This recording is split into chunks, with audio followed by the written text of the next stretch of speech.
Guys, welcome back. In this session, we will be learning some of the properties of the functional interface. Actually, there are two properties we have. We will be learning them one by one. Okay. The first property of functional interface is that if you are writing a functional interface, inside the functional interface, at least you should be defining a single abstract method. If you are not writing a single abstract method, if you are not defining a single abstract method, then compile then JVM will be throwing a compilation error. So that is the one thing. And the second property is, let's say you have written a single abstract method and you want to write one more abstract method inside the functional interface. In this case also, the functional interface will be getting an error because see, as the definition itself, it says that the functional interface will take only a single abstract method. Okay, if you are writing more than one abstract method, JVM will not accept it. It will throws an exception. Okay, let's see that I have a workspace handy. Let me create a single interface. Okay, let's check it whether it is working fine or not. Okay, let me go to my package and let me create an interface over here, Java class. And here we have to check on the interface and let me give the interface name. I'll be giving the interface name as I1.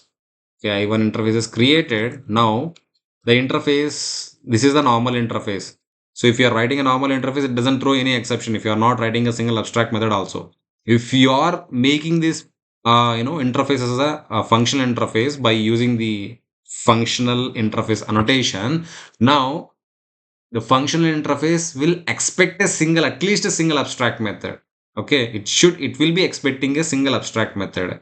If you are not writing the single abstract method in an interface, so it will be throwing an exception. So here we are getting the exception. It is saying that no target method found.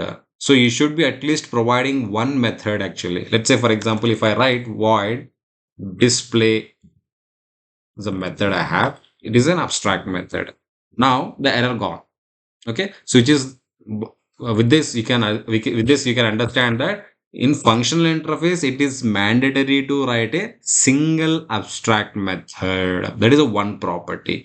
If you try to write more than one abstract method, let's say I'll be writing the other method called info.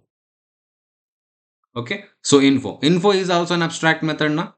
So if you are writing more than one abstract method inside the functional interface, again it is throwing an exception, right? Multiple non-overriding abstract methods found in an interface. So it is saying that multiple abstract methods found. So you should remove any one abstract method. When I remove the info abstract method, I am not getting any error.